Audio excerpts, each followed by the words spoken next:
Ustaz, pasca 65, ABRI dan umat Islam bersatu melawan common enemy, musuh bersama, yaitu komunis. Insya Allah ke depan TNI dan umat Islam bersatu melawan komunis dan Syiah. Kenapa? Ternyata Syiah itu sudah bersatu dengan komunis sekarang di Indonesia. Bahkan mereka sudah masuk pemerintahan. Seperti itu.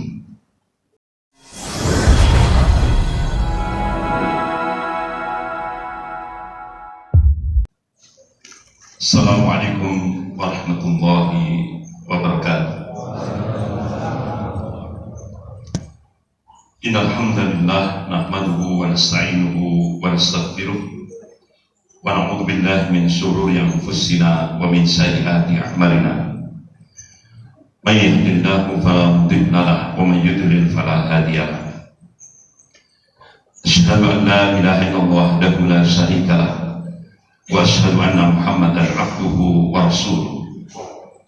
Ya ayyuhalladzina amanu taqullaha haqqa tuqatih wa la tamutunna illa wa antum muslimun. Ya ayyuhan nasu taqu rabbakum alladzi khalaqakum min nafsin wahidah wa khalaqa minha zawjaha wa batha minhuma rijalan katsiran wa nisaa.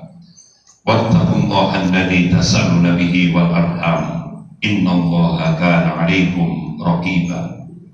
Ya ayyuhalladzina amanu taqullaha wa qulu qawlan sadida yuslih lakum a'malakum wa yaghfir lakum dhunubakum wa may yuti'illaha wa rasulahu faqad faza fawzan 'azima. Amma ba'd. Fa inna asdaqal hadis kitabullah wa khairul hadi hadi Muhammadin sallallahu alaihi wasallam wa syarrul umur muhdatsatuha wa kullu muhdatsatin bid'ah wa kullu bid'atin dhalalah wa kullu dhalalatin finnar. Ma'asyiral muslimin jamaah subuh rahimakumullah. Pagi hari ini ada dua tema yang kita bahas, yaitu kewaspadaan umat terhadap bahaya laten komunis dan Syiah Rafidhah.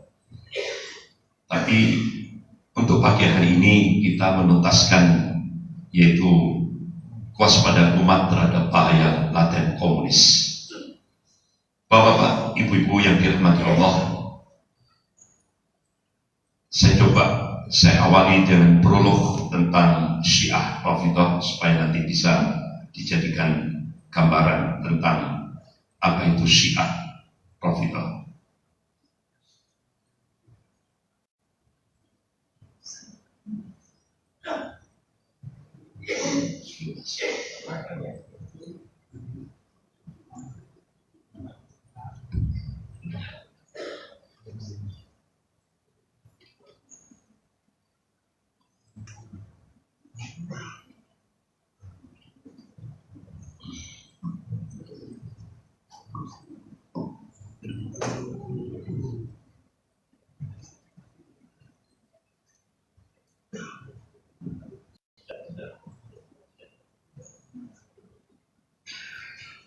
Bapak-bapak, ibu-ibu yang dirahmati Allah,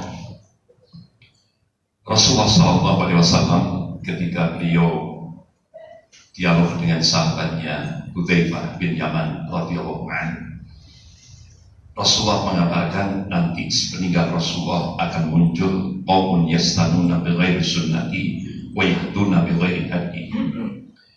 Satu kelompok yang mengambil sunnah bukan dari sunnah Rasulullah, mengambil petunjuk bukan dari petunjuk Rasulullah. Itulah kalau di Indonesia disebut dengan aliran-aliran sesat. Oleh karena itu, bapak-bapak, ibu-ibu yang dirahmati Allah, Rasulullah memberikan wasiat kepada umatnya. Qala Rasulullah sallallahu alaihi wasallam, "Taraktu fikum syai'ani lan tadilu ba'dahuma kitabullah wa sunnatun nabi." Aku tinggalkan dua perkara, kalian tidak akan sesat selama kalian berpegang pada dua perkara ini. Kitabullah wa sunnatun nabi. Al-Quran dan sunnah Nabi. Itu dijamin tidak akan sesat. Bapak-bapak, ibu yang dirahmati Allah, apa itu hakikat Syiah? Harokah dan fikrahnya, gerakan dan pemikirannya. Ini yang perlu kita kaji bersama. Bapak-bapak, ibu yang dirahmati Allah,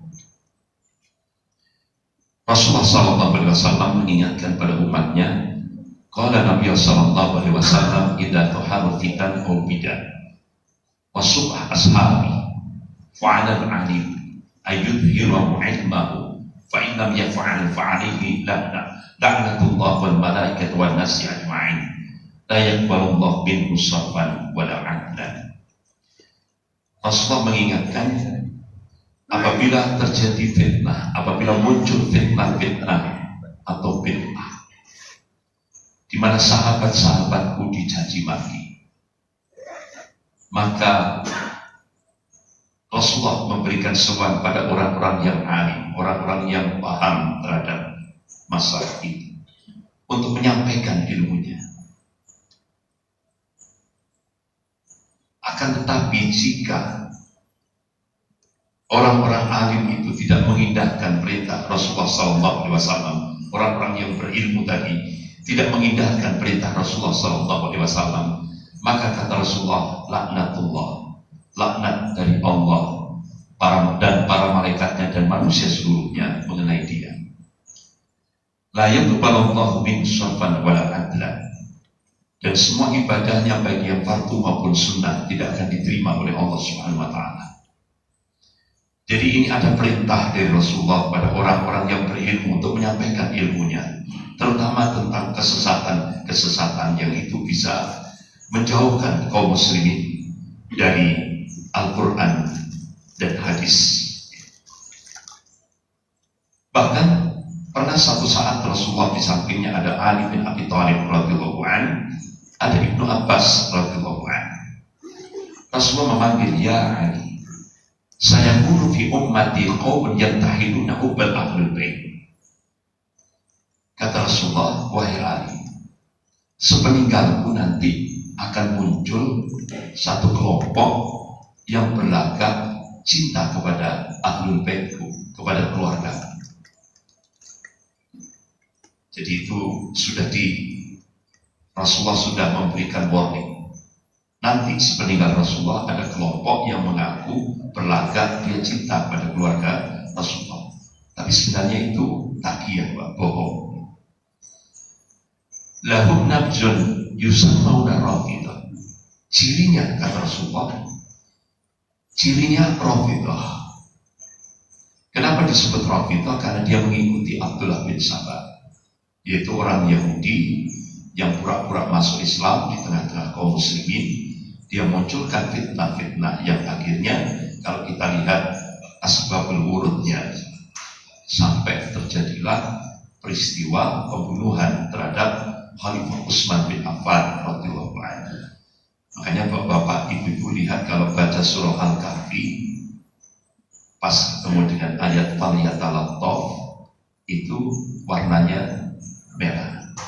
Saat itulah Khalifah Utsman bin Affan radhiyallahu anhu terbunuh dan beliau mati syahid. Bahkan istrinya jari-jarinya terkena tebasan pedang juga. Jadi hampir 2.500 kaum muslimin terhipnotis oleh Abdullah bin Sabah. Fitnah-fitnah yang dikembangkan oleh Abdullah bin Sabah, sehingga terjadilah fitnah, yaitu sampai puncaknya pembunuhan terhadap Khalifah Utsman bin Affan radhiyallahu anhu. Pada saat itu beliau sedang puasa dan beliau sedang baca Al-Quran, surah Al-Kahfi, yaumil Jum'ah, hari Jumat. Itu kalau kita lihat asbabun nuzulnya.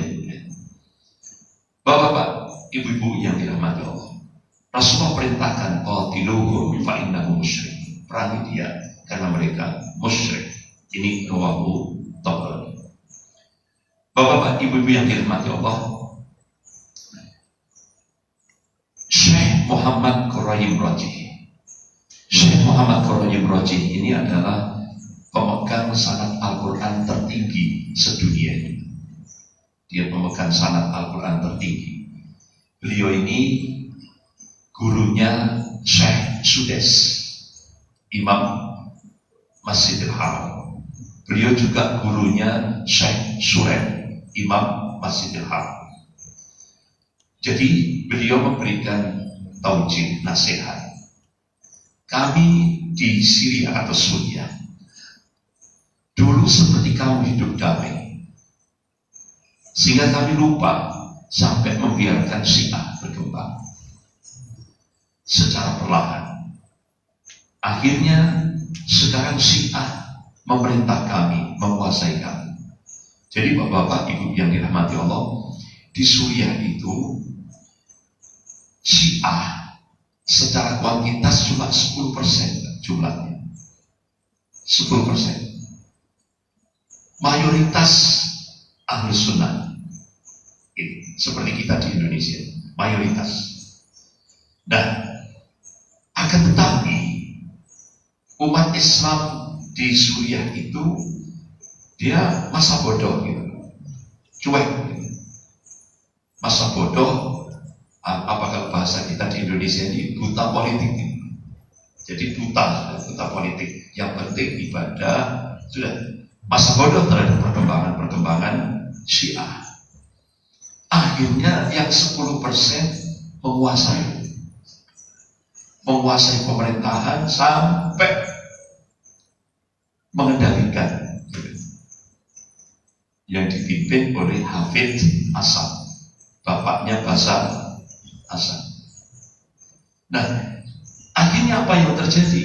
Kata Syekh Muhammad Nuraim Roji, akhirnya ketika Syiah sudah menguasai, akhirnya apa yang terjadi? Mereka mengamalkan akidahnya. Jadi akidah Syiah itu, bapak-bapak, ibu yang dirahmati Allah, Ahlus Sunnah kita ini halal darahnya, halal kehormatannya, halal hartanya.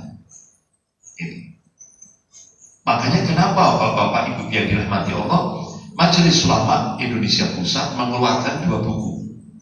Ini perlu saya tunjukkan buku yang dikeluarkan oleh Majelis Ulama Indonesia Pusat.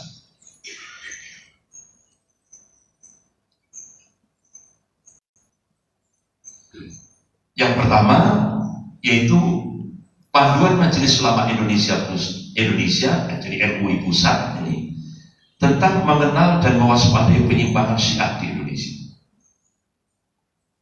supaya umat Islam memahami kesesatan penyimpangan Syiah. Kemudian buku yang kedua ini ditulis oleh Komisi Hukum dan Perundang-undangan Majelis Ulama Indonesia Pusat, yaitu judulnya Syiah. Artinya ini objektif, Syiah menurut Syiah. Jadi supaya kita tahu, kalau Syiah menurut Ahlus Sunnah mungkin orang menganggap a priori, tapi kalau Syiah menurut Syiah ini objektif. Jadi ternyata ini judulnya Ancaman Nyata NKRI. Jadi Syiah itu ancaman nyata NKRI. Sehingga akhirnya bapak-bapak, ibu yang dirahmati Allah, Direktur Badan Intelijen Negara, Direktur BIN waktu itu Bapak Jenderal Norman Chaniago, jadi mengingatkan tentang bahaya Syiah ini, ancaman bagi NKRI. Bahkan Wakil Direktur Badan Intelijen Negara Pak As'ad Yasin itu, kalau tokoh-tokoh Syiah di Indonesia melonceng marja taklid Indonesia, itu sudah ancaman bagi NKRI. Seperti itu. Bahkan bapak-bapak, ibu yang dirahmati Allah, di Jawa Timur, gubernur yang dulu Pak Karwo itu mengeluarkan peraturan gubernur nomor 12 tahun 2012, nomor 55 tahun 2012, itu tentang aliran-aliran sesat di Jawa Timur. Bahkan bapak-bapak, ibu yang dirahmati Allah, jumlah pengikut Syiah di Jawa Timur ini terbesar se-Asia Tenggara. Jadi pusatnya di Bangil, Pasuruan, Bondowoso. Bahkan bapak-bapak, ibu yang dirahmati Allah, pendanaan terbesar Syiah seluruh artinya terbesar seluruh Jawa Timur ada di Malang, di tempat ini, di Kota Madya Malang. Jadi makanya sampai kenapa kok Gubernur Jawa Timur Pak Karwo mengeluarkan perpu Pergub Peraturan Gubernur nomor 55 tahun 2012 tentang bahaya. Karena apa? Orang-orang Syiah di Jawa Timur ini sudah mengamalkan akidahnya, yaitu membunuh Ahlus Sunnah itu ibadah. Seperti itu. Jadi hampir, makanya jangan kaget seperti apa yang terjadi di Suriah. Ini kembali lagi pada tadi. Bapak-bapak, ibu-ibu yang dirahmati Allah. Akhirnya apa yang disampaikan oleh Syekh Muhammad Foroyil Razi? Akhirnya kami, anak-anak kami dibunuh, wanita-wanita kami diperkosa. Karena apa, Pak? Orang Syiah itu punya akidah kehormatan itu. Wanita-wanita Ahlus Sunnah itu halal. Makanya Bapak Ibu lihat kalau di Iran, wanita-wanita Ahlus Sunnah sebelum digantung itu ada acara ritual, diperkosa dulu. Karena apa? Halal kehormatannya. Itu bukan rahasia lagi. Itu sudah terbuka sudah. Seperti itu. Bahkan Bapak Ibu yang dirahmati Allah, ketika saya diminta untuk memberikan presentasi tentang program Kodek Elementaris di Pascasarjana Universitas Brawijaya, selesai saya memberikan presentasi, saya dimasukkan di ruang dosen Pasca. Ada salah seorang dosen Pasca itu sekarang jadi pembantu rektor, Ustadz Andri. Jangan sampai Syiah masuk ke Indonesia. Saya cukup kaget, Pak. Kenapa? Ternyata beliau ini pakar mikrobiologi dan ilmunya diakui dunia internasional. Beliau diundang ke Iran. Sekian bulan diundang untuk memberikan presentasi tentang mikrobiologi. Nah, akhirnya beliau mengambil kesimpulan. Itu mulai dari lembaga pendidikan tingkat dasar sampai perguruan tinggi di Iran, itu didoktrin untuk membenci Ahlus Sunnah. Makanya kenapa beliau mengatakan jangan sampai Syiah masuk ke Indonesia. Jadi Bapak Ibu yang dirahmati Allah, jadi ternyata benar. Makanya kenapa Majelis Ulama Indonesia Pusat langsung mengeluarkan fatwa Syiah bukan Islam. Nah ini kan kita ketika di lapangan kita bingung, Pak. Bingungnya itu apa? Pakaiannya sama, kopiahnya sama, ya. Sarungnya juga, ya, pakai sarung kayak kita. Kenapa? Syiah itu kan takiyah itu, Pak. Kalau jumlahnya sedikit, itu dia takiyah. Takiyah itu ngaku-ngaku Ahlus Sunnah. Tapi kalau sudah banyak, itu sudah unjuk gigi. Jadi seperti itu. Bapak-bapak, ibu-ibu yang dirahmati Allah.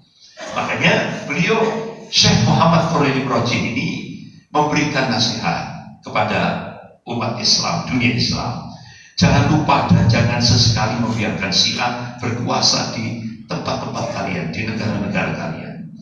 Jika kamu tidak ingin terjadi seperti apa yang menimpa kami, jangan kamu lakukan seperti yang kami lakukan karena membiarkan Syiah berkembang. Makanya roh Islam ulama di Suriah, yaitu Syekh Profesor Usama Al-Rifai, ketika di Istanbul, Turki. Jadi pokok konflik di Suriah itu Syiah itu pokok konfliknya. Jadi makanya beliau memberikan nasihat, mereka itu Syiah itu agenda Amerika dan Yahudi. Jadi penggagas mereka adalah Abdullah bin Sabah. Dia ini orang Yahudi masuk Islam pura-pura untuk menghancurkan Islam dari dalam. Itulah disebut dengan operasi deception, penyusupan untuk merusak Islam dari dalam. Jadi saya akan selalu mendoakan kalian semua yang ada di Indonesia, Malaysia, Brunei, Singapura, Thailand Selatan, Melayu bagian selatan, agar tidak berlaku seperti kami di Suriah. Bapak Ibu yang dirahmati Allah.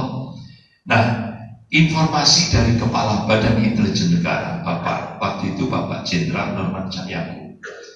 Jadi Amerika lewat CIA, Dinas Intelijen Rahasia Amerika CIA, itu mentransfer hampir 10.000 orang-orang Syiah dari Iran, Lebanon, dan Afghanistan. masuk di Pekanbaru, Balikpapan, Makassar, Cisarua Bogor, Wonosobo Jawa Tengah, dan Pantai Selatan Pulau Jawa, yang dalam hal ini Banyuwangi. Bahkan di Banyuwangi itu mereka sudah punya pasukan assassin. Pasukan assassin itu kan pembunuh, sudah punya. Bahkan pertemuan tokoh-tokoh Syiah di Tegal itu sebelum tahun 2018 itu sudah mentarget mendaftar 100 ulama Ahlus Sunnah yang siap dihabisi sebelum tahun 2000, artinya sebelum revolusi Syiah 2018. Jadi itu sempat jadi perbincangan. Bahkan ketika ada reuni jenderal-jenderal Angkatan Darat di Rampal Malang, saya diminta untuk memberikan presentasi tentang pergerakan Syiah di Indonesia ini. Dan ketika saya diundang Pertamina Balikpapan, saya coba kesempatan emas itu, saya mencoba untuk masuk ke tempat penampungan orang-orang Syiah, hampir 350 orang di Balikpapan. Bahkan wali kota Balikpapan dan tokoh-tokoh di Majelis Ulama Balikpapan sempat minta kepada pemerintah pusat di Jakarta untuk memindahkan 350 orang Syiah yang dari Iran, Lebanon, dan Afghanistan itu. Tapi jawaban dari pemerintah pusat Jakarta, ini agenda Amerika, jadi kami tidak bisa berbuat apa-apa. Ini proyek Amerika. Apalagi kalau kita buka di situsnya, jadi 16 badan intelijen Amerika sejak start 2015 menjadikan Syiah ini menjadi senjata baru Amerika untuk melemahkan dunia Islam, termasuk Indonesia. Bahkan bapak-bapak ibu yang dirahmati Allah, sempat saya tanya ketika saya di Balikpapan, diundang Pertamina Balikpapan selama 1 minggu, saya diminta untuk roadshow keliling di Balikpapan. Itu saya tanya kepada pengelola di penanggung jawab penampungan orang-orang Syiah. Nah, siapa yang membangun gedung yang cukup bagus itu? Penanggung jawabnya ngomong ini Amerika, Ustaz. Nah, yang konsumsinya, yang ini sudah sekian tahun, itu ternyata konsumsinya untuk merawat 350 pemuda-pemuda Syiah dari Iran, Lebanon, dan Afghanistan itu semua disupport oleh Amerika dan Australia. Bahkan kalau di Balikpapan itu 350, di Makassar ribuan. Bahkan Amerika dan Australia nyewa hotel. Nah, saya tuh tidak habis pikir, hotel itu kan minim, anggap saja 500.000 per hari. Itu kalau ribuan berapa itu? Itu saya tuh bayangkan, nggak habis pikir. Bahkan sempat saya tanya, bapak-bapak, ibu-ibu, saya tanya, ini yang bagian gizi itu di Balikpapan, tempat penampungan orang-orang Syiah sebanyak 350 itu oleh Amerika digaji per bulan 100 juta rupiah. Jadi benar-benar dimanjakan betul. Belum lagi di Pekanbaru, belum lagi di Cisarua Bogor, belum lagi di Wonosobo Jawa Tengah. Tapi ya Allah, itu kan hampir kita lihat. Saya sampaikan di ini pertemuan reuni jenderal-jenderal Angkatan Darat itu sempat ada yang interupsi Ustaz. Setelah saya memberikan paparan itu, mempresentasikan itu, beliau memberikan statement, Ustaz, pasca 65, ABRI dan umat Islam bersatu melawan common enemy, musuh bersama, yaitu komunis. Insya Allah ke depan TNI dan umat Islam bersatu melawan komunis dan Syiah. Kenapa? Ternyata Syiah itu sudah bersatu dengan komunis sekarang di Indonesia. Bahkan mereka sudah masuk pemerintahan. Seperti itu. Jadi bapak-bapak ibu yang dirahmati Allah, akhirnya kita kan waktu itu, bahkan di Malang sendiri, bapak-bapak ibu yang dirahmati Allah, saya diminta oleh di Kodim, bahkan alhamdulillah di Dandim Malang itu memberikan atensi sendiri tentang pergerakan Syiah Karena di Malang itu pusat pendanaannya di sana. Pendanaan Syiah. Bahkan pernah Bapak Ibu yang dirahmati Allah, pertemuan kepala-kepala sekolah SMP. Itu ada SMP Al-Kautsar yang itu milik Syiah. Itu keceplosan. Jadi ternyata support Iran kepada pergerakan Syiah di Malang itu rutin 1 M, 1 miliar. Apalagi Iran kan negara minyak. Istilahnya 1 M itu rutin itu tidak seberapa seperti itu. Makanya di Malang lembaga pendidikan Syiah itu luar biasa, megah. Jadi Bapak Ibu yang dirahmati Allah, akhirnya wa makar Allah wallahu khairul makirin. Mereka membuat makar, tapi Allah membalas makar mereka. Dan Allah sebaik-baik membuat makar. Masya Allah, di luar dugaan kita. Ternyata Iran jebol, chaos, sehingga akhirnya makar Syiah gagal di Indonesia. Yang rencana revolusi Syiah 2018 itu gagal.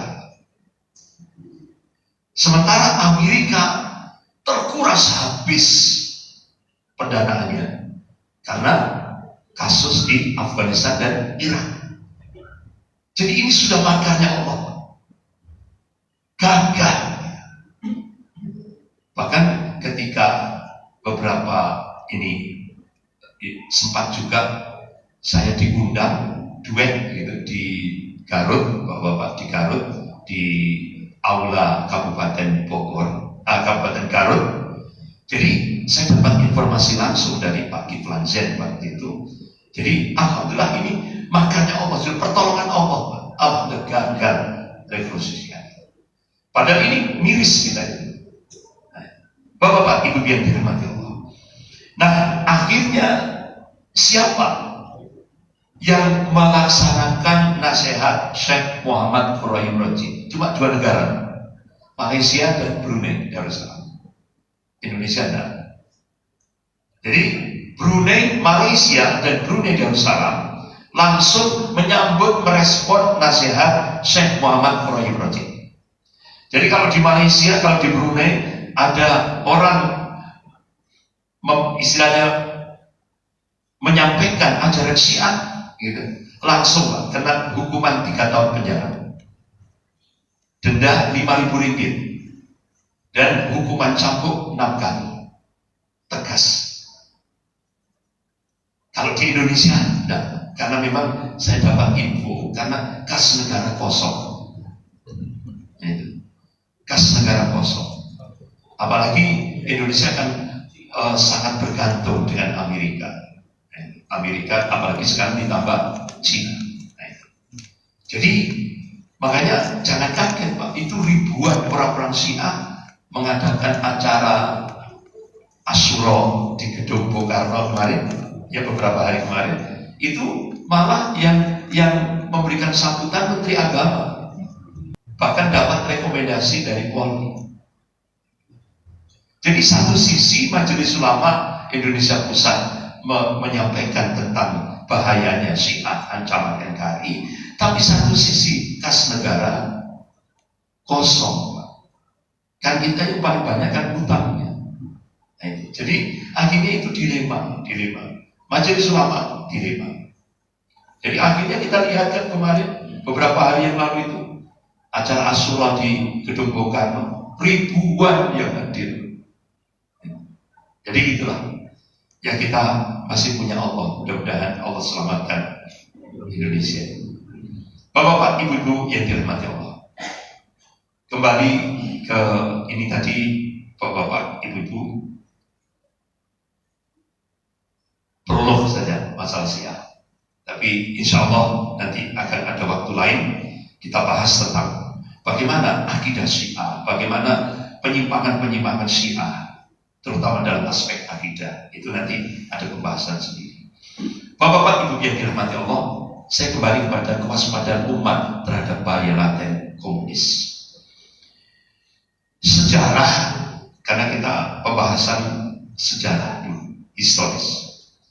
Jadi sejarah dengan berbagai pelajaran yang dikandungnya teramat penting untuk disimak dan dikaji. terjadi pada masa lalu perlu ditelaah untuk memahami problematika yang terjadi hari ini, sehingga kita mampu memahami mengapa peristiwa itu terjadi sekarang. Sebaliknya, untuk memahami kondisi kekinian perlu setback, menengok sejarah masa lalu.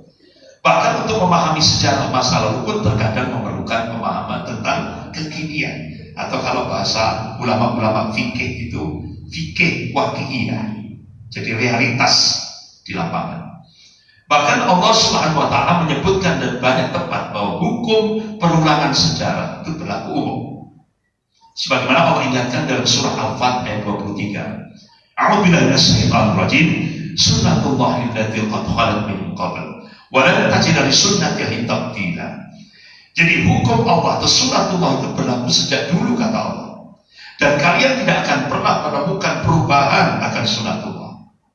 Artinya apa, Bapak Ibu yang dirahmati Allah? Allah Subhanahu wa Ta'ala yang meninggikan langit tanpa tiang ini mengabarkan sejarah itu akan berulang. Sejarah itu akan berulang. Ini Allah sendiri yang mengabarkan dalam surah Al-Fat ayat 23. Sejarah itu akan berulang. Yang membedakan adalah warna dan kualitasnya. Bahkan Rasulullah SAW juga menyampaikan prediksi tentang berbagai kejadian yang akan terjadi di masa yang akan datang. Dan ini bisa kita lihat dalam kitab Sahih Muslim bab Al-Fitan wa Asyatu Sa'ah. Rinci sekali. Apa hikmahnya Rasulullah mengabarkan apa-apa yang akan terjadi sebelum yaumil kiamat, supaya umat Islam itu tidak menjadi mangsa bagi musuh-musuh. Seperti ini hikmah yang bisa kita ambil. Bahkan ada ulama mencoba untuk bikin ini apa-apa yang terjadi itu bahkan alhamdulillah sudah diterjemahkan dalam bahasa Indonesia. Judulnya Ensiklopedi Yaumil Kiamat. Ensiklopedi Yaumil Kiamat. Jadi apa-apa yang akan terjadi sebelum Yaumil Kiamat rinci sekali, tidak ada yang tertinggal. Rasulullah menyampaikan. Nah itu Bapak-bapak. Bahkan bisa kita lihat dalam kitab Al-Bidayah wa Nihayah yang ditulis oleh Al-Imam Ibnu Katsir rahimahullah. Bahkan sudah diterjemahkan dalam bahasa Indonesia, judulnya Huru Hara di Akhir Zaman. Jadi Bapak Ibu, kalau itu kita keluarga-keluarga muslim punya itu kita tidak mudah kaget. Kadang-kadang kan kita, kok terjadi seperti ini? Kok terjadi seperti ini? Padahal 1441 tahun yang lalu sudah dikabarkan oleh Rasulullah SAW. Apalagi Allah menegaskan dalam surah An-Najm ayat 3-4, A'udzubillahi minasyaitonir rajim, wa may yantiqu 'anil hawa in huwa illa wahyun yuha. Jadi apa yang disampaikan oleh Rasulullah itu bukan ahwa, bukan hawa nafsu. Apa yang disampaikan oleh Rasulullah itu wahyu yang diwahyukan oleh Allah kepada Rasulnya. Pasti terjadi, Pak, tidak bisa tidak.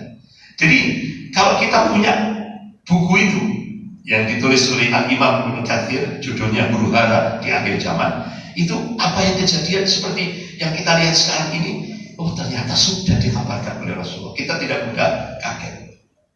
Soalnya kalau sering kaget jantungan.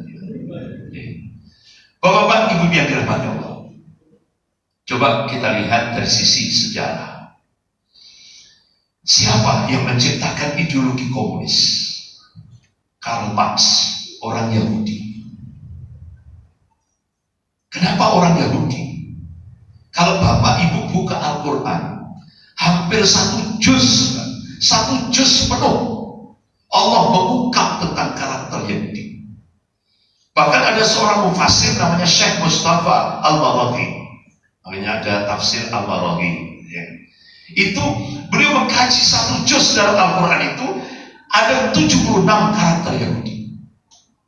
Makanya Allah tegaskan dalam surah Al-Ma'idah ayat 82, A'udzubillahi minasyaitonir rajim, la tajidanna asyaddan nas 'adawatan lil ladzina amanu yahuda wal ladzina asyraku. Sungguh kata Allah, kamu akan menyaksikan orang-orang yang paling keras permusuhannya terhadap hamba-hamba Allah yang mukmin, yaitu al-Yahud, kata Allah, Yahudi dan orang-orang musyrik. Makanya yang menciptakan ideologi komunis, ateis, itu tokoh Yahudi, Karl Marx, ditopang oleh Friedrich Engels, kemudian diaplikasikan oleh Lenin di Uni Soviet, kemudian dilanjutkan Stalin, Kemudian dilanjutkan oleh Mao Zedong di Cina. Ini bapak komunis Cina, Mao Zedong. Dilanjutkan Pol Pot Kamboja. Dilanjutkan Muso dan DNID di Indonesia. Dan sekarang dilanjutkan lagi Ketua Komisi Sentral PKI yang baru, Wahyu Setiaji, sekjennya Teguh Karyadi. Hasil Kongres PKI ke-10 di Magelang, di Desa Ngablak. Bapak-bapak Ibu yang dirahmati Allah, kalau dulu Ketua Komisi Sentral PKI setelah Muso, Amir Sarifuddin, ini DNID dan Nyoto. Bapak-bapak Ibu yang dirahmati Allah. Jadi terlaksananya cita-cita Marxisme, komunisme ini. Leninisme telah menciptakan 28 neraka dunia bagi 28 negara dan bangsa. Start mulai tahun 1917 sampai 1991. Jadi hampir 74 tahun dunia ini didominasi oleh imoralitas dan keganasan yang tidak masuk akal. Coba Lenin, ini bapak komunis Uni Soviet, dia memberikan statement, tidak jadi soal bila 3/4 penduduk dunia habis atau mati, asal yang tinggal 1/4 penduduk dunia itu komunis semuanya. Untuk melaksanakan ideologi komunisme, kita tidak gentar berjalan di atas mayat 30 juta orang.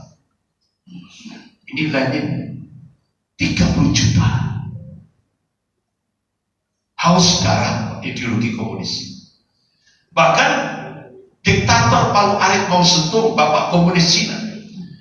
Jadi ideologi Palu Arit yang haus darah, lapar nyawa manusia ini, mulai tahun 1947 sampai 1976, Mao Zedong membantai 50 juta rakyatnya. Jadi kalau kita bandingkan, bapak-bapak ibu yang dirahmati Allah, korban nyawa manusia akibat ideologi komunisme lebih besar ketimbang korban seluruh perang di jagat raya ini. Jadi kalau perang dunia pertama, perang dunia kedua, perang Korea, perang Vietnam, Afghanistan, Irak, Palestina, Lebanon, itu kalau digabung jadi satu, korbannya masih lebih besar ideologi komunisme. Korbannya luar biasa. Haus darah. Bapak-bapak ibu yang dirahmati Allah, ini melawan lupa. Jadi coba kita lihat ketika detik-detik bergeraknya pasukan Cakrawirawa, ketika di tengah kegelapan Jakarta, di bawah komando Letkol Untung dan Sam Kamar Zaman, ini atas pengetahuan DNID. Jadi bermula dari pertemuan di Sungai Angsa Cina antara Ketua Komisi Sentral PKI Indonesia DNID dan Mao Zedong, top bapak komunis Cina, tanggal 4 Agustus 1965. DNID ragu menghadapi jenderal-jenderal angkatan darat. Nah, Mao Zedong memberi nasihat kepada DNID. Saya sudah membunuh lebih dari 200 orang jenderal di Cina untuk revolusi kebudayaan tahun 1949. Revolusi kebudayaan. Jadi hal inilah yang akhirnya memantapkan DNID untuk melakukan pembersihan atau pembantaian terhadap para dewan jenderal di bawah komando Dewan Revolusi. Jadi pemberontakan PKI Madiun 48 oleh Muso dan Amir Sarifuddin yang tanggal 18 September 1948 memproklamasikan Republik Uni Soviet Madiun, itu mentornya Stalin. Sementara DNID mentornya adalah Mao Zedong. Nah sekarang Pak, sejak 11 Maret 2018, Xi Jinping itu tokoh Partai Komunis Cina, dia generasi Mao Zedong generasi ketiga, telah men-TO itu mentarget Indonesia untuk menjadi koloni Cina dengan program One Belt One Road. Jadi Indonesia dijadikan target operasi One Belt One Road sampai sekarang. Bapak-bapak ibu yang dirahmati Allah, coba kita lihat sejarah peristiwa pemberontakan PKI di Madiun oleh Muso dan Amir Sarifuddin. berapa ratusan ulama dan keluarga dibantai dengan cara-cara yang berbeda. Ratusan. Bahkan Bapak-bapak, Ibu yang dirahmati Allah, Musa bergerak menuju Takran Magetan. Takran Magetan ini tempatnya Pak Dahlan SK. Itu 108 tokoh Islam, ulama dan umat Islam dibantai dengan cara-cara yang biadab oleh gerombolan PKI pimpinan Musa. Jadi coba, ini ada monumennya di Takran Magetan ini. Jenazah nomor 1 sampai 67 itu masih diketahui namanya. Tapi jenazah nomor 68 sampai 108 sudah tidak diketahui, tidak bisa terdeteksi. Karena sudah rusak jenazahnya. Bahkan Gubernur Jawa Timur, Pak Suryo, itu Pak, ditali lehernya. Kemudian dikaitkan di mobil. Itu diseret dengan kecepatan tinggi sekian kilo. Ini Gubernur Jawa Timur, Pak Suryo. Tahun 48 ini. Ini jenazahnya Gubernur Jawa Timur, Pak Suryo. Itu oleh orang-orang PKI dilempar di sebuah sungai di Madiun. Ini jenazah. Baru bisa dievakuasi tanggal 13 November 1948. Diketemukan jenazah Gubernur Jawa Timur, Pak Suryo. Kemudian gerombolan PKI Madiun bergerak menuju Ponorogo. Berapa ulama dan santri Pondok Pesantren Gontor yang dibantai. Ini sejarah tidak bisa dihapus. Bapak-bapak, Ibu yang dirahmati Allah, saya loncat saja, saya loncat. Pada masa Indonesia memakai sistem demokrasi terpimpin, PKI memperoleh kesempatan besar untuk meraih cita-citanya. Jadi PKI ingin merubah ideologi bangsa ini yang telah diperjuangkan oleh tokoh-tokoh ulama, yaitu waktu itu berdirinya Masyumi di Gedung Mu'alimin Muhammadiyah Yogyakarta, dan waktu itu ketua Dewan Suronya Hadratus Syekh Hasyim Asy'ari, yaitu pendiri NU. Kemudian ketuanya yaitu Bapak Ki Bagus Hadikusumo, pimpinan Pusat Muhammadiyah. Jadi benar-benar waktu itu antara Muhammadiyah dan NU kuat mendirikan Masyumi. Nah, dan sampai akhirnya Indonesia menjadi NKRI. Itu pidato Pak Natsir, salah seorang tokoh Masyumi, 3 April 1950 di depan Parlemen RIS waktu itu. Akhirnya tepat 17 Agustus 1950 Indonesia diproklamasikan menjadi NKRI, jadi RIS. Tapi Bapak-bapak, ketika perundingan konferensi meja bundar, Indonesia harus membayar hutang berapa itu? 4,3 miliar gulden. Itu sebagai kompensasi Indonesia diakui kedaulatannya oleh Belanda. Tapi akhirnya tokoh-tokoh ulama baik Muhammadiyah yang terutama dimotori oleh Bapak Ki Bagus Hadikusumo, dan akhirnya sampai puncaknya itu diproklamasikan NKRI. Nah, ketika masa demokrasi terpimpin, DNID ini mau merubah NKRI itu menjadi ideologi komunis. Itu pasca tahun 59 di akhir pemerintahan Soekarno. Jadi Soekarno terhipnotis oleh pemikiran Karl Marx, yaitu Karl Marx itu kan pencipta ideologi komunis, sehingga akhirnya waktu itu Presiden Soekarno memunculkan ideologi baru, yaitu Nasakom, nasionalis agama komunis. NU keluar dari Masyumi. Sehingga waktu itu Bapak-bapak, Ibu yang dirahmati Allah, ada 3 kekuatan, yaitu PNI, itu tokohnya Pak Karno, kemudian NU, kemudian PKI. Sehingga Pak Karno waktu itu pidato, jadi Presiden Soekarno pidato, Nasakom bersatu, hancurkan kepala batu. Kepala batu itu siapa? Masyumi. Sehingga waktu itu Bapak-bapak, Ibu yang dirahmati Allah, PNI, NU, PKI bersatu melawan Masyumi. Sehingga akhirnya tokoh-tokoh ulama Masyumi dijebloskan ke penjara tanpa prosedur hukum. Di antaranya Buya Hamka, Muhammad Nasir, Kiai Haji Esen Mutakin, Kiai Haji Isa Ansori, Allahumma yarham, Muhammad Rum, dan tokoh-tokoh ulama seluruhnya dijebloskan ke penjara tanpa prosedur hukum. Rata-rata 4 tahun, termasuk Buya Hamka. Buya Hamka. Karena apa?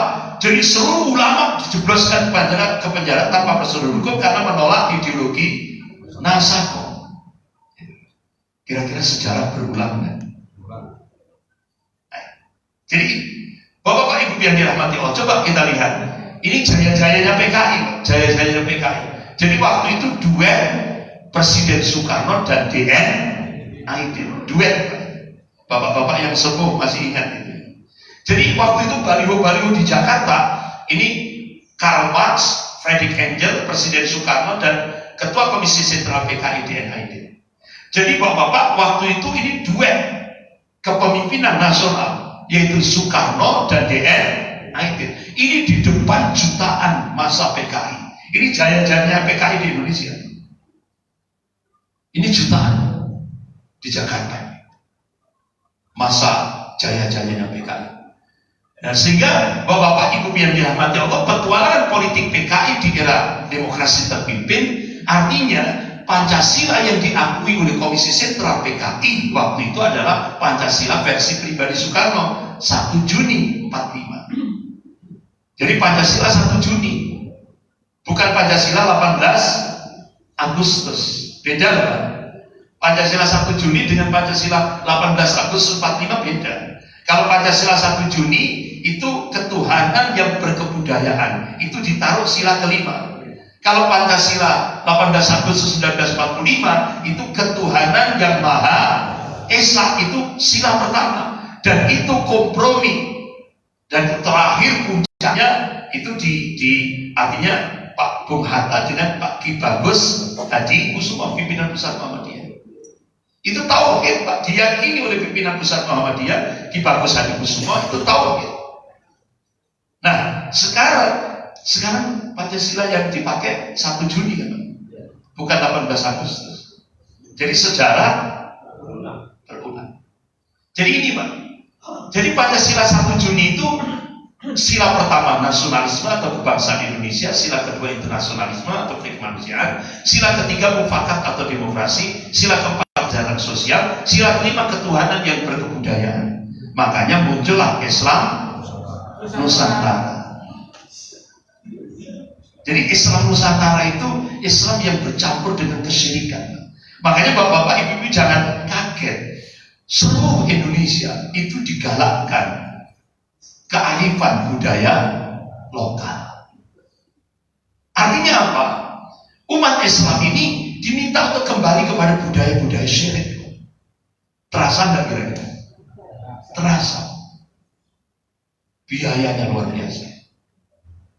Jadi ustadz-ustadz itu ngajak untuk mentauhidkan Allah, dan sekarang enggak, kembali kepada syirik. Padahal kita diingatkan oleh Allah dalam surah Az-Zumar ayat 65, A'udzubillahi minasyaitonir rajim, la in asyrakta la yahbatul 'amaluka wa la takunanna minal khasirin.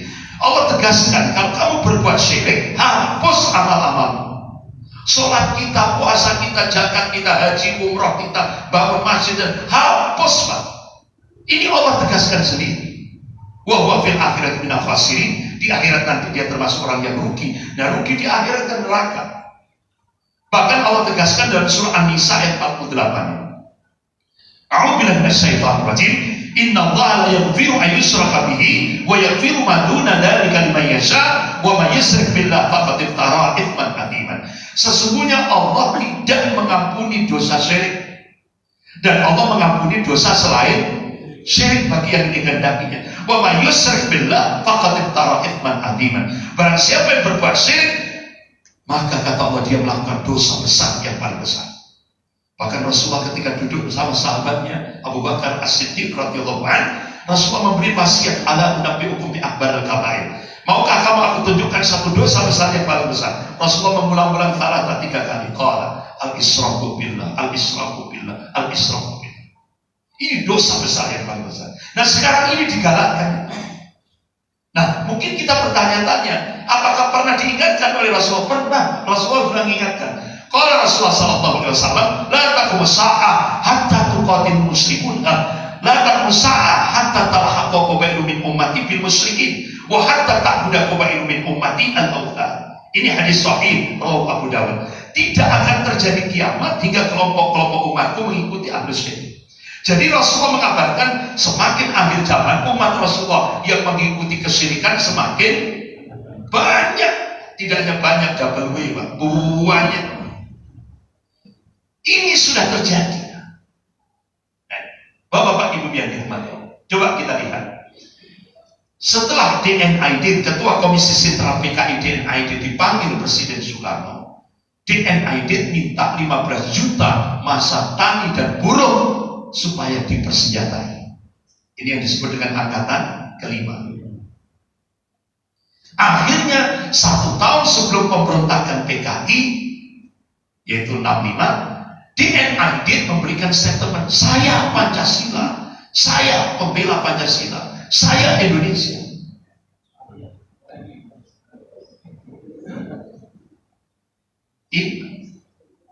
Ini maling teriak maling.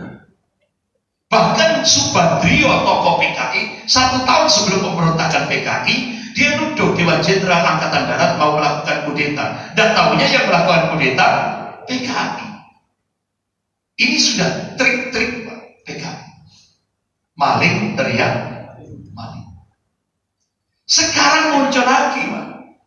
Siapa? Kader-kader komunis muda, PRD.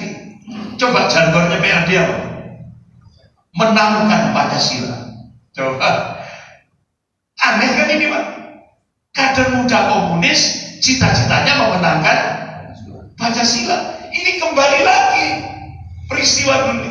Tanggal 22 Juni seluruh Indonesia, Bapak Ibu lihat sendiri, bendera PRD dikibarkan di seluruh Indonesia, mulai Jakarta, Jawa Barat, Jawa Tengah, Jawa Timur, Surabaya, bahkan sampai Papua, sampai Kalimantan, Sulawesi seluruhnya. Akhirnya Gubernur Anies Baswedan, Gubernur DKI, minta kepada Satpol PP dan TNI untuk mencabut bendera-bendera kader-kader komunis muda ini. Alhamdulillah bersih, termasuk di Surabaya. Dicabut semuanya. Aneh, kader komunis kok jargonnya menangkan Pancasila.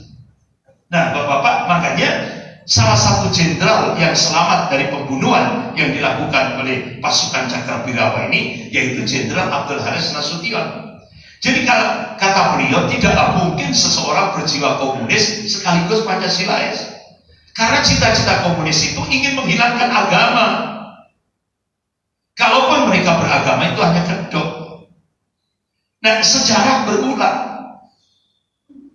Coba Bapak Ibu pernah tidak dengar pendidikan agama mau dihapus? Nah kan? Nah, akhirnya Majelis Ulama Indonesia Pusat merespon. Nah, berarti kader-kader komunis di Indonesia sudah mulai bergerak. Bapak-bapak Ibu yang dirahmati Allah. Contoh lagi, revolusi mental itu ternyata ajarannya DNID. Nah, kira-kira sejarah berulang. Jadi revolusi mental itu ajaran DNID. Ini fakta, Pak, bukan fitnah. Itu nyata. Revolusi mental. Makanya ada ungkapan revolusi mental itu baru bisa berhasil kalau rakyat dijauhkan dari agama. Nah, jadi seperti itu. Bapak-bapak Ibu yang dirahmati Allah, akhirnya bulan September terjadilah ribuan umat Islam dibantai.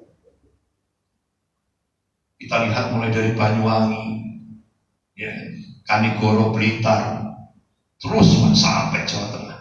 Ribuan umat Islam dibantai dengan cara-cara yang biadab. Puncaknya malam 1 Oktober, 6 jenderal dan 1 perwira. Bahkan itu ada saksi mata, beliau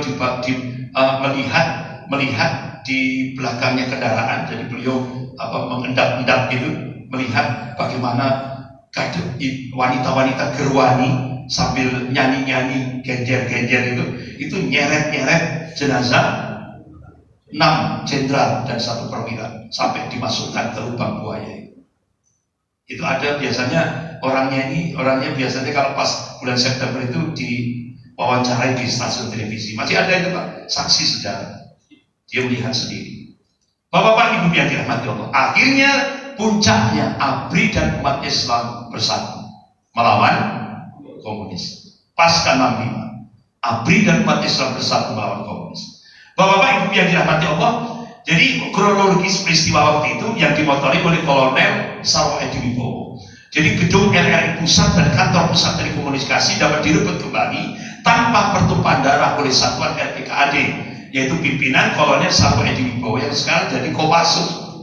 Jadi RPKAD itu sekarang jadi Kopassus. Jadi bapak-bapak Ibu yang dirahmati Allah, jadi ditambah dengan pasukan Palakujan 328 Siliwangi dan dibantu pasukan kavaleri setelah diketahui bahwa basis G30 SPKI berada di sekitar Halim Perdana Kusuma, sasaran diarahkan ke sana. Itu bapak-bapak Ibu yang dirahmati Allah. Jadi benar-benar waspada prahara September kelam ini. Jadi sampai Pak Panglima TNI yang dulu Jenderal Gatot Nurmantio beliau mengatakan PKI akan bangkit di Indonesia. Indikasinya muncul atribut palu arit di sepatu, kaos, baju dan spanduk, termasuk pagelaran kesenian berbau komunis. Jadi makanya kebangkitan PKI itu fakta, bukan isu. Dari sejarah menunjukkan PKI hanya bisa dilawan oleh TNI dan umat Islam. Gitu. Makanya bentengnya NKRI ini TNI dan umat Islam. Bapak-bapak Ibu yang dirahmati Allah, bagaimana pergerakan komunis sekarang? Bagaimana pergerakan komunis kekinian? Bapak-bapak Ibu yang dirahmati Allah, memang pasca proklamasi kemerdekaan, pasca pemberontakan PKI 4865, bahkan di era reformasi, Bapak-bapak Ibu yang dirahmati Allah, pengawasan terhadap sisa-sisa PKI itu longgar sekali. Sehingga akhirnya kader-kader komunis, tokoh-tokoh komunis itu memanfaatkan untuk menghidupkan kembali ajaran ideologi komunis. Lewat apa? Media massa, elektronik, media cetak untuk membentuk opini masyarakat. Apalagi Undang-Undang Nomor 12 Tahun 2003 Pasal 60G di Mahkamah Konstitusi mensahkan ex-PKI boleh masuk di parlemen. Ini sehingga akhirnya pergerakan komunis di Indonesia bermetamorfosa dari yang sekarang ini muncullah komunis gaya baru lewat hampir 26 RSM dan partainya Papernas yang dilakukan oleh kelompok tua, kelompok elit, kelompok muda dan komisi sentral PKI yang baru. Jadi bapak-bapak Ibu yang dirahmati Allah, Mahkamah Konstitusi mensahkan bolehnya hak politik ex-PKI. Makanya Bapak Mayor Jenderal Aditya Warantoha, beliau staf Panglima TNI, beliau waktu di Masjid Al-Azhar Jakarta Selatan, beliau menyampaikan sekarang kader-kader komunis di Indonesia sudah banyak yang jadi bupati, jadi wali kota, bahkan kader komunis jadi staf menteri, Pak. 2 periode, namanya Dita Indasari, itu kan kader Berwani, 2 periode jadi staf menteri ketenaga kerjaan. Bahkan bapak-bapak Ibu yang dirahmati Allah, ada juga kader komunis yang jadi staf presiden. Luar biasa. Jadi itu fakta. Karena apa? Mahkamah Konstitusi memulihkan kembali hak politik ex-PKI. Bahkan bapak Ibu Ketua MPR Pak Zulkifli Hasan menyampaikan di Jakarta, saya mendengarkan sendiri di Jakarta, beliau menyampaikan kader-kader komunis yang duduk di DPR pusat periode yang lalu 118 orang, sekarang lebih dari ini fakta, tantangan bagi umat Islam. Bapak-bapak Ibu yang dirahmati Allah, jadi kalau kita lihat organisasi PKI, dulu kan PKI, sekarang PRD, ini kan sekarang semarak ini seluruh Indonesia, terutama kader-kader muda, partainya Papernas. Jadi sasaran PKI itu, sasaran pergerakan PKI mulai dulu sama buruh, tani, mahasiswa, seni. Ini sudah sasaran objeknya. Bapak-bapak Ibu yang dirahmati Allah. Jadi strategi perjuangan PKI di Indonesia ini didukung oleh 4 kekuatan. Kelompok tua, kelompok elit, kelompok muda, dan Komisi Sentra PKI. Nah, didukung oleh LSM-LSM dalam negeri maupun luar negeri. Yang mengagetkan kita, LSM luar negeri, Pak, itu dari Belanda. Tidak tanggung-tanggung. Pensupport terbesar pergerakan PKI di Indonesia itu mantan Presiden IMF, J.P. Brom. Luar biasa. Sehingga akhirnya dia mengadakan seminar internasional pelanggaran HAM di Belanda. Jadi ternyata Belanda ini masih tidak ridho. Jadi dia memanfaatkan PKI ini, isu PKI ini ke arah pelanggaran HAM. Jadi mau dibalik faktanya. Jadi bapak-bapak ibu yang dirahmati Allah, agenda mereka apa? Mereka ingin, mereka ingin menjadikan Indonesia negara sekuler. Agama dipinggirkan. Pakai narasinya apa, Pak? Radikal. Radikal. Ini hasil Kongres Partai Komunis Cina tahun 86. Makanya untuk melemahkan umat Islam di Indonesia ini hasil Kongres Partai Komunis Cina tahun 86. Yang pertama pakai dividend et impera, yaitu adu domba, satu diangkat, satu diinjak. Nah, ngangkatnya pakai apa, Pak, di Indonesia? Min amplopi bin fulus. Berapa, Pak? 20 triliun. Langsung diserahkan langsung oleh Menteri Keuangan Bu Sri Mulyani. DP-nya 1,5 triliun. DP 1,5 triliun. Makanya bapak-bapak ibu yang dirahmati Allah, setelah dapat DP, apa statementnya? Setelah dapat DP, statement pertama, ciri Islam teroris yang pertama senang sholat tahajud. Yang kedua, senang menghafal Al-Quran. Yang ketiga, senang puasa. Saya kira saya nggak nyebut namanya. Saya kira bapak ibu tahu. Makanya Pak Ainun Najib dari Jombang langsung berteriak, umat Islam Indonesia hati-hati, DP 1,5 triliun itu tujuannya untuk adu domba sesama kaum muslim. Adu domba. Itu. Yang satu diinjak, nginjaknya pakai apa? Yaitu gerakan demonologi Islam. Memproyeksikan Islam seperti monster yang menakutkan. Apa narasinya? Radikal. Jadi Pak, si bapak-bapak ibu-ibu Cina memberikan bantuan hutang ke Indonesia itu tidak ada, memang tidak ada istilah free lunch, makan siang gratis itu tidak ada. Makanya ada TNG. Dan ini dibongkar oleh Snowden. Jadi ternyata Cina memberikan bantuan hutang 647 triliun. Itu tahap pertama. Syaratnya Islam harus dipinggirkan. Narasinya apa? Radikal. Proyek ini, Pak, ini proyek. Jadi seperti itu. Kemudian yang kedua, mereka mau menjadikan umat Islam ini murtad massal dan ateis komunis. Murtad massal. Contohnya dipakai gerakan pluralisme. Satu keyakinan yang menganggap semua agama sama. Sehingga akhirnya sekarang tidak hanya keyakinan menganggap semua agama sama, sampai salamnya wajib salam pluralisme agama. Jadi kita itu tahap demi tahap mau dimurtadkan, tahap demi tahap. Gejala bid'ah. Assalamualaikum. Selamat pagi. Salam sejahtera. Ya. Itu kalau ditimbang menurut Al-Quran dan As-Sunnah itu masuk nawaqidul Islam.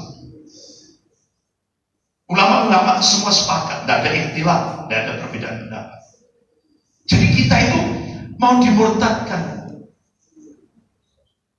Sampai saya melakukan riset itu, Pak, saya melakukan riset itu sampai di bawah lereng-lereng gunung itu, lereng Gunung Semeru itu, Pak. Sempat saya dengarkan di bawah itu, Ustaz, sedaya agami ini kisami mawon seperti api kali tonggo. Coba bahasanya kan bahasa merakyat, Pak.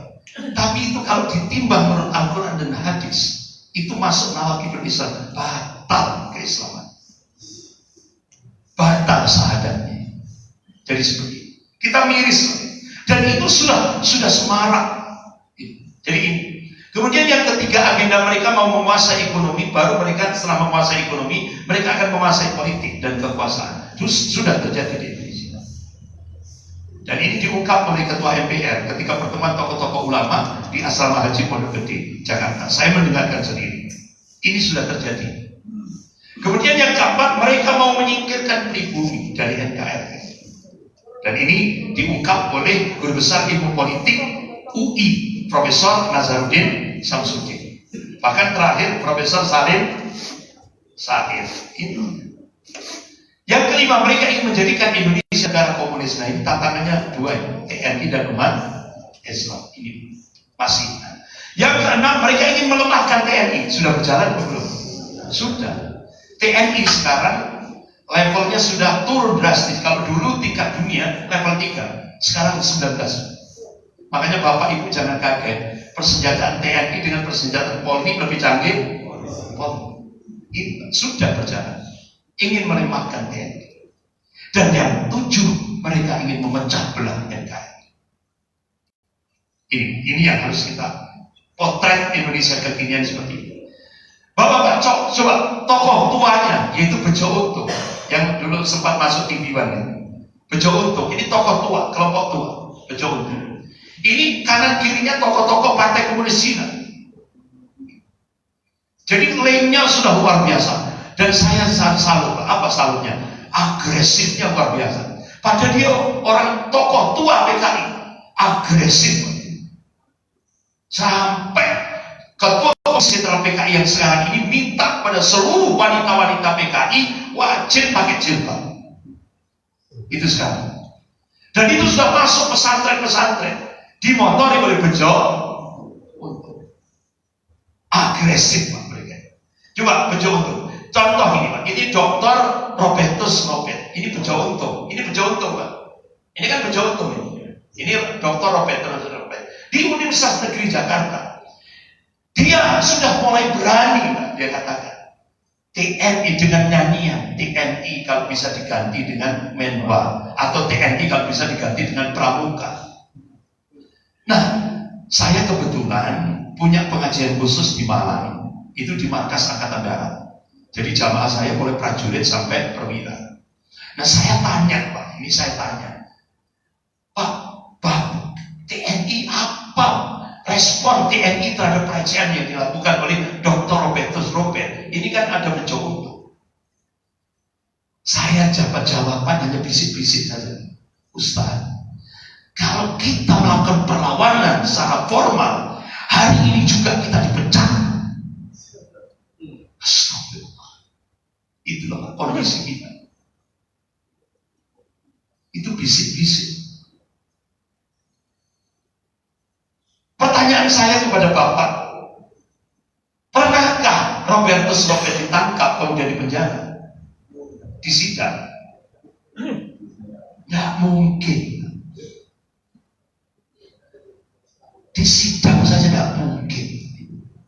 Padahal nyanyian ini akhirnya apa? Saya dapat dari Korea video. Ustaz, perlawanan kita hanya video saja. Jadi apa yang dilecehkan oleh Dr. Robertus Robert ini kan dia guru dosen di Universitas Negeri Jakarta. Jadi akhirnya TNI hanya perlawanannya lewat video. Jadi apa yang dia lecehkan dijawab lewat video. Tidak berani dijawab lewat hukum, ranah hukum tidak berani. Contoh ini Pak, ini kan dia nuntut keadilan. Sementara korban anak-anak korban PKI tidak ada. Ini tidak imbang. Bahkan sampai Bejo Untung itu di Kementerian Menko Polhukam, ya. Itu dia datang. TNI saja ditunjuk-tunjuk sama dia. Arogan. Bejo Untung. Coba Pak, Ibu lihat ini. Ini yang pakai kacamata. Ini kader-kader PKI. Bejo Untung. Jadi sekarang kode PKI seperti ini. 6, 5 ini.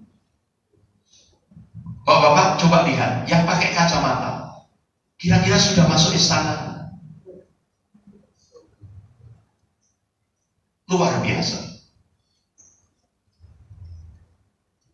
Ini. Bapak-bapak, Ibu yang dirahmati Allah. Bahkan ini Sinta Miranda di depan orang banyak di Taman Mini Indonesia Indah. Saya punya audionya. Dia ngomong, nanti kalau PKI bangkit lagi di Indonesia, yang pertama kali dihancurkan adalah monumen lubang. Pernahkah Sinta Miranda ditangkap oleh polisi? Tidak pernah. Padahal ini sudah istilahnya kan sudah negara itu. Lubang buaya itu kan itu sudah istilahnya sesuatu yang prinsip itu apa namanya itu, Pak? Simbol negara. Dilecehkan, sampingnya ada Reka Cetani. Reka Cetani ini ketua Komisi 9 PKI, ketua Komisi 9 DPR Pusat, yang bikin buku Aku Bangga Jadi Anak PKI, bikin buku lagi anak PKI masuk parlemen. Jadi ketua Komisi 9 DPR Pusat, kader PKI. Nah, Bapak-bapak, kalau dulu kan Barisan Tani BTI, sekarang namanya Rumah Tani Nasional RTN. Barusan tanggal 16 beberapa waktu yang lalu, 16 Januari 2016, ngadakan ulang tahun seluruh Indonesia. Rukun Tani, Rumah Tani Nasional RTN. Kalau dulu BTI, Barisan Tani Indonesia, sekarang Rumah Tani Nasional. Ngadakan ulang tahun ke-11 di Gereja Yakoma, Dewan Gereja Indonesia, Jalan Cempaka Putih, Cempaka Timur, 11 nomor 26 Jakarta Pusat. Bapak-bapak, Ibu yang dirahmati Allah. Ini Pak, mantan Presiden IMF JP Pro, dia mengadakan seminar kegiatan HAM di Belanda yang siap membela PKI menggugat pemerintah Indonesia. Dari hasil seminar PKI ini tanggal 10 April 2015, nah ini Pak, jadi keputusan seminar internasional di Den Haag Belanda itu, peristiwa 65 adalah pelanggaran HAM, sehingga mendesak Presiden Jokowi untuk minta maaf dan menyelesaikan melalui proses hukum pengadilan HAM. Jadi Pak, dirubah sejarahnya. Jadi seminar, jadi yang 65 itu yang melakukan pelanggaran HAM adalah TNI dan umat Islam. Padahal TNI dan umat Islam itu korban. Dirubah faktanya. Jadi yang jadi korban PKI, yang melakukan TNI dan umat Islam, dirubah. Sehingga akhirnya karena tekanan dunia internasional, akhirnya Indonesia mensahkan Undang-Undang KKR, yaitu Komisi Kebenaran dan Rekonsiliasi, tanggal 21 April 2015. Jadi perjuangan tokoh-tokoh tua PKI berhasil. Yang dimotori Bejo berhasil, sampai pemerintah mensahkan Undang-Undang KKR, yaitu Komisi Kebenaran dan Rekonsiliasi, tanggal 21 April 2015. Akhirnya Presiden diminta maaf.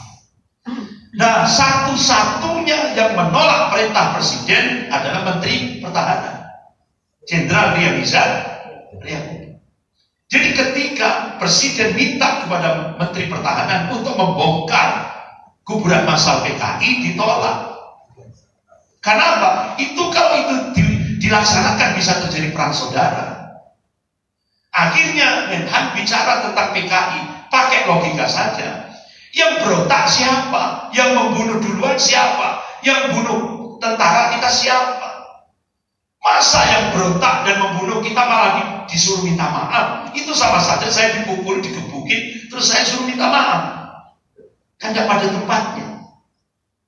Jadi akhirnya Jenderal Ria Mizar Triakudu mengatakan, kita patut curiga, yang bilang PKI tidak ada mungkin dia komunis. Jadi akhirnya ditolak oleh Menteri Pertahanan, Jenderal Ria Mizar Triakudu. Jadi Bapak-bapak, orang-orang PKI cita-cita mendirikan negara komunis Indonesia Indonesia tahun 1926 gagal, 1948 di Madiun gagal, 1965 gagal, 1998 hampir berhasil. Hampir berhasil. Itu banyak orang nggak tahu. Dan saya punya data yang ditulis oleh Ustadz Hartono Marjono. Hartono Marjono itu mulai dari tahap 1, 2, 3, 4, 5, 6, 7, 8 itu kan perebutan wakil presiden, perebutan jabatan wakil presiden. Itu tahap-tahapnya sebelum peristiwa 98 itu mirip PKI. Saya punya datanya. Mirip PKI. Gagal. Hampir berhasil tapi gagal. Akhirnya Pak Harto pulang dari haji itu kan sampai memberikan statement walaupun jenderal tak gebuk katanya, ya kan? Itu statement Pak Harto. Itu Pak hampir terjadi. Akhirnya muncullah ISMI, Ikatan Cendekiawan Muslim. Hampir 98 hampir berhasil. Ini Bapak-bapak Ibu yang dirahmati Allah. Alhamdulillah Habib Muhammad Rizik Syihab dan tokoh-tokoh intelijen di Indonesia tahun 2014 sudah membongkar tentang rencana-rencana PKI di Indonesia. Dan Habib Muhammad Rizik Syihab diminta untuk memberikan presentasi di Balai Kartini tanggal 1 sampai 2 Juni dibuka oleh Menteri Pertahanan Bapak Jenderal Riza Yakudu. Judulnya Simposium Nasional Mengamankan Pancasila dari Ideologi PKI. Ini Habib Muhammad Rizik Syihab diminta, ini yang sambutan pertama pembukaan Menteri Pertahanan Jenderal Riza Yakudu. Kemudian sambutan yang kedua Panglima TNI waktu itu Jenderal Gatot Nurmantio. 30 indikasi kebangkitan PKI pasca 98 diungkap oleh Habib Muhammad Rizik Syihab. Ini di sampingnya Jenderal Tri Sutrisno, mantan wakil presiden. Ini sebelahnya Pak Saidiman, dan sebelah yang pojok itu Profesor Sri Edi Suarsono. Jadi Habib Muhammad Rizik Syihab di gedung Balai Kartini setelah dibuka oleh Menhan Panglima TNI menyampaikan 30 indikasi. Ini banyak yang terbengong-bengong. Bahkan ada 3 jenderal dan 2 profesor itu, oh berarti datanya Habib Muhammad Rizik Syihab benar-benar fakta. Ini dibongkar. Nah akhirnya Habib Muhammad Rizik Syihab menegaskan stop PKI. TAP MPRS nomor 25 tahun 66, KUHP pasal 167A sampai E, A, B, C, D, E, Undang-Undang nomor 27 tahun 99 melarang segala bentuk dan jenis anti-pro PKI di seluruh wilayah Indonesia. Ayo bersihkan dan selamatkan NKRI dari PKI. Ini yang disuarakan oleh Habib Muhammad Rizik Syihab. Nah, Bapak-bapak Ibu yang dirahmati Allah, ini kemudian Undang-Undang KUHP pasal 107A, B, C, D, E. Jadi larangan penyebaran paham PKI dengan sanksi 12 tahun penjara, pembentukan ormas PKI dengan sanksi 12 tahun penjara, dan kalau menimbulkan kerusuhan sanksi 20 tahun penjara. Nah, Bapak-bapak Ibu yang dirahmati Allah, kira-kira aturan-aturan ini dipakai nggak di Indonesia sekarang? Tidak dipakai. Tidak ada saudara. Akhirnya PKI, orang-orang PKI, kader-kader PKI di seluruh Indonesia tanggal 10 Desember 2014 bertepatan dengan Hari HAM Internasional pemutaran film ala PKI. Ala PKI Pak. Jadi dirubah fakta sejarah di 457 tempat dan 100. Jadi kader komunis muda ini sudah menyelenggarakan konferensi komunis internasional pertama bulan Desember 2015. Sudah dari Indonesia. Dia dididik oleh Soekarno waktu itu di Jerman. Dia untuk belajar ideologi Marxisme. Nah, Bapak-bapak Ibu yang dirahmati Allah, akhirnya gayung bersambut. Begitu Pak Cahyokumolo KTP dan bubarkan Kementerian Agama. Ditolak apa enggak? Ditolak. Ormas-ormas Islam menolak, Muhammadiyah, NU semua menolak. Akhirnya gagal. Jadi Masjid Jogogarian, Yogyakarta. Nah, saya diduetkan waktu itu Pak Kiai Muhammad Jazir dari sisi sejarah. Nah, saya diminta untuk menyampaikan di Klaten, di Masjid Jamek Klaten, itu dihadiri Kapolres juga. Itu saya diminta untuk menyampaikan pergerakan komunis di di lapangan. Jadi ternyata kata Pak Kiai Muhammad Jasir, jadi ide atau kebijakan hapuskan kolom agama di KTP dan hapuskan Kementerian Agama itu sudah diusulkan oleh orang-orang PKI tahun 1958. Sudah. Akhirnya Mendagri meresmikan monumen Laskar Cina Poh Antui di Taman Mini Indonesia, yaitu tanggal 14 November 2015. Gayung bersambut, Pak. Nah itu disaksikan penandatangannya oleh 9 naga, termasuk Tommy Winata. Jadi Mendagri pidato monumen ini sangat penting karena mengingatkan siapa leluhur kita. Jadi leluhur bangsa Indonesia itu Cina. Dan monumen ini mengingatkan perjuangan bangsa kita melawan penjajah. Jadi Pak, makanya yang dikasih 1,5 triliun DP itu langsung memberikan statement di media, tidak ada Indonesia kalau tidak ada pasukan Cina. Pernah dengar ya Pak? Pernah dengar kan? Tidak ada Indonesia kalau tidak ada pasukan Cina. Jadi pahlawan-pahlawan kita itu tidak ada, Pak. Jadi yang memperjuangkan Indonesia merdeka itu adalah Cina. Ini nyata.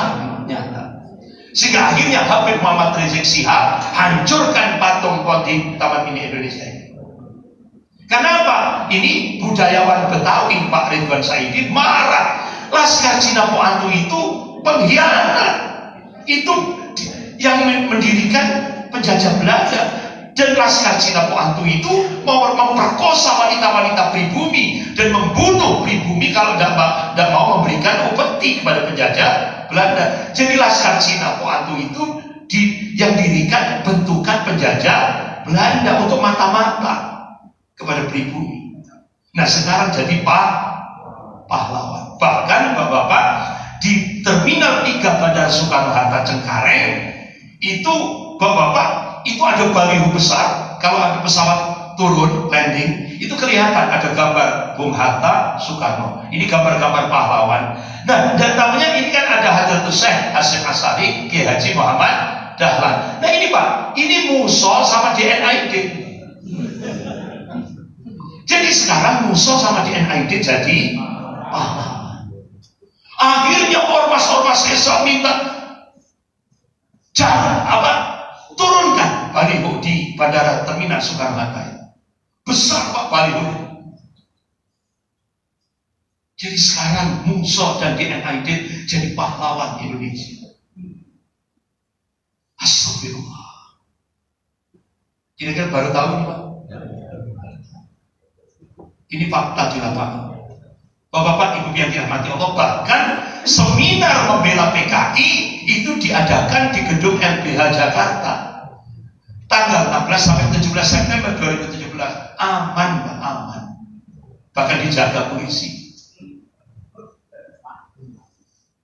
Dihadiri 26 RSM PKI. Isi seminarnya ini saja. Nah, Bapak-bapak, Ibu yang dirahmati Allah, coba kita lihat kalau dulu tokohnya DNID Nyoto, sekarang Wahyu Setiaji Teguh Karyadi. Ini hasil Kongres PKI ke-10, yaitu di Desa Ngabrak, Kecamatan Gerabak, Kabupaten Magelang. Di mana tempatnya Pak? Di gereja. Kongres PKI ke-10 itu diadakan di gereja. Nah, yang namanya Dan Ramil sama Kapolsek waktu itu nggak bergerak. Kenapa? Di depan gereja dipasang baliho pertemuan pelatihan petani organik. Di depan gereja spanduknya pelatihan petani organik. Akhirnya Kapolsek sama Dan Ramil sudah biasa, itu kan pelatihan petani organik. Dan tahunya di dalam gereja diadakan Kongres PKI baru ke-10. Sampai akhirnya melahirkan konstitusi dan program Partai Komunis Indonesia baru. Ini Pak, saya punya fotokopinya. Ini ADART. Nah, ketuanya sekarang yang disahkan Wahyu Setiaji, wakilnya Teguh Karyadi. Nah, Bapak Ibu yang dirahmati Allah, ternyata struktur organisasi PKI itu sudah seluruh Indonesia. Ini foto-fotonya. seluruh Indonesia, Sumatera, Jawa, Bali, NTT, NTB, Kalimantan, Sulawesi, Maluku, Papua, Jawa Timur, ini Pak, Jawa Tengah, bahkan di Jawa, pusat pendanaan Pak, pusat pengambilan pendanaan pergerakan komunis di Indonesia, alhamdulillah kita bisa mendeteksi. Ternyata di Desa Budal RT 1 RW 5 Kecamatan Temanggung, Kabupaten Temanggung. Namanya ini rumahnya jelek Pak, rumah gedek ini. Namanya Ahmad Zairofi. Namanya Islam. Ini pengambilan pendanaan, itu pendanaan terbesar itu dari Partai Kiri Jerman, PKC, Partai Komunis Cina, dan konglomerat Cina. Ini. Alhamdulillah bisa terdeteksi. Nah, Jawa Tengah Pak. Jadi struktur organisasi PKI di Jawa Tengah itu sudah sampai tingkat desa. Bukan kecamatan lagi, tingkat desa. Ini Pak, lengkap dengan foto-fotonya. Nah, ketika ini saya diminta roadshow di Jawa Tengah, alhamdulillah saya di keamanannya ada sekian ring, bahkan saya juga diamankan oleh TNI untuk sosialisasi ini. Itu sempat saya tanyakan fotonya, Ustaz, itu tetangga saya. Gak tahu kalau sudah jadi pengurus PKI. Nah, makanya Panglima Kodam 4 di Ponorogo, Mayor Jenderal TNI Hardiono Saroso memberikan statement, pergerakan PKI di Jawa Tengah itu sudah dideteksi oleh Panglima Kodam 4 di Ponorogo mulai 15 Desember 2012 sudah bangkit. Makanya Menteri Pertahanan Bapak Jenderal Riyamizat Rikudu itu perkembangan PKI yang pesat itu di Jawa Tengah. Makanya jangan kaget Pak, kemarin Wakil Presiden Cina datang ke Indonesia, bukan ke Jakarta tapi ke Jawa Tengah, Solo. Sebenarnya kan acara kenegaraan kan Jakarta, yang ya kan Jakarta ini tidak langsung. Wakil Presiden Cina turun di Bandara Adi Sumarmo ya, nah, itu yang menerima Gubernur Jawa Tengah dan Wali Kota Solo dan titik-titik. Jadi itu ini realitas yang ada. Bapak-bapak, ibu-ibu, karena waktunya terbatas, jadi insya Allah ini memang butuh waktu panjang ini. Ini masih separuh, selesai ini. Jadi belum siap nanti, Jadi nanti ada mungkin dilanjut beberapa pertemuan yang lain. Dan bapak-bapak monggo silakan nanti dari pihak takmir untuk mengkopi materi ini sehingga nanti bisa jadi bahan kita untuk ke depan. Saya kira gitu bapak-bapak, ibu yang dirahmati Allah. Kita akhiri dengan doa kafaratul majelis. Astaghfirullahaladzim. Subhanakallahumma wa bihamdik, asyhadu an la ilaha illa anta, astaghfiruka wa atubu ilaik. Wabillahi taufiq wal hidayah. Wassalamualaikum warahmatullahi wabarakatuh.